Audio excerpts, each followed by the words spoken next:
Relationships. Am I right? Oh, yeah. Both professional and personal, particularly personal. I find them really challenging and absolutely amazing. I have learned most of the things I've learned in this life that I really value through relationships. One of the things that makes them so interesting to me is that they often start, personal relationships particularly, they often start with a romantic component, very imagination driven. However, the beating heart of any relationship that lasts any length of time is extremely practical, brutally practical, because it comes down to the resources of two people. It's all about resources. People would say attitude, but attitude is also a resource. Resources. It's about two puzzle pieces that are different shapes, and either they can make it work for a day, a week, a month, a lifetime, or they can't. It takes two to make a relationship, and just one to break a relationship. That's part of their inherent fragility, and why I've always tried to be very practical about my approach. You can't have a real relationship without conflict. And when you have conflict, it's inevitable. Misunderstandings, emotions, people get triggered. Then it's all about repair. What you can do and this other person can do, your combined resources. Some people I've had relationships with seem to really understand the importance of repair. That's just part of a relationship. Other people seem to sort of relate to it in a very foreign way. Just the other day, I had a really frustrating, everyone, I think, doing their best, breakdown in communication. And then I thought, okay, let's try to repair. So I did my version. I apologized and tried to own my piece of the misunderstanding and tried to be reassuring and all that stuff. And then the person replied to me basically that they were surprised that I thought that would work for them. They were surprised I didn't know them better. And in those moments, you kind of wonder, okay, so are we both working here, right? And all of this is leading to this point I wanted to share with you today. First is that some people in conflict or in the wake of conflict, they imagine they're like a Rubik's Cube that you are supposed to figure out.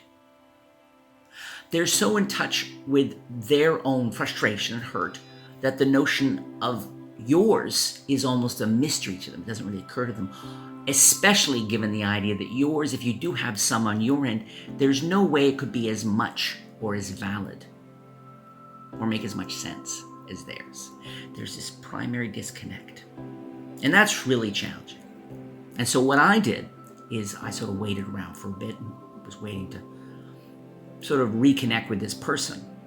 And after a while, I sort of got in touch and sort of said, sort of started the conversation up again and said, I get that my imperfect, probably self-centered, narrow, myopic, guarded, gotta own all that because this is who I am. My attempt at repair may not have worked.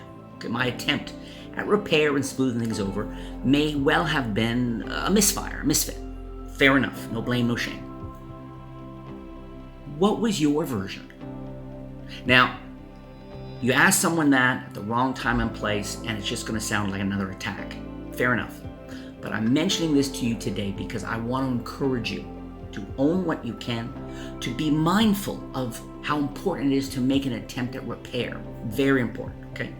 And also, I hope to also want to leave you feeling somewhat entitled around this regarding often other people don't even have a version. Often other people, I found, we're not even talking about your piece wasn't much of a fit and their piece, but at least you're both trying.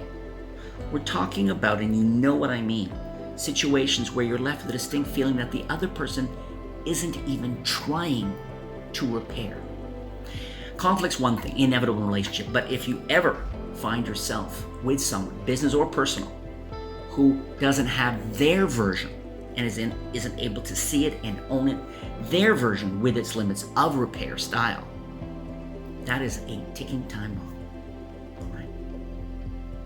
Yeah, that can be real trouble. So, think about your repair. Think about what you do. Try to do it with no strings attached.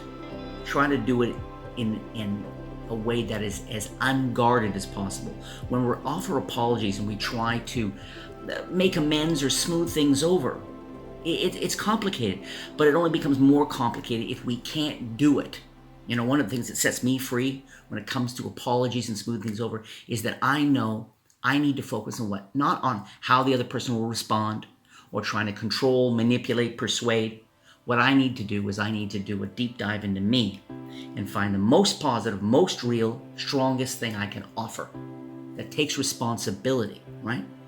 And that you'll often find in those situations, you're going to leave yourself laid bare. And that's really important.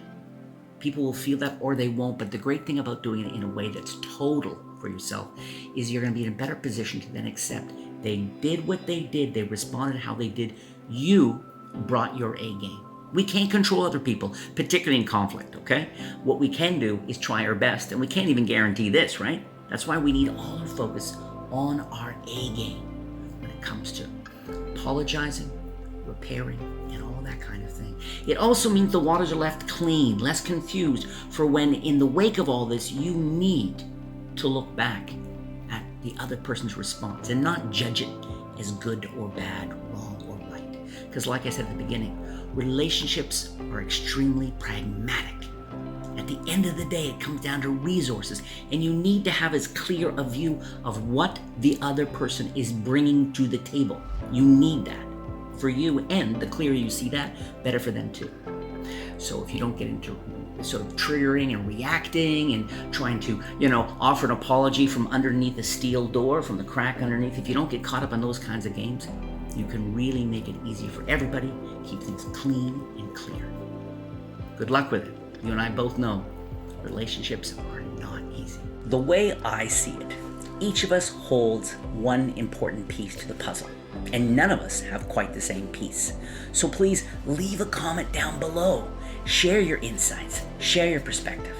Together, we learn so much more.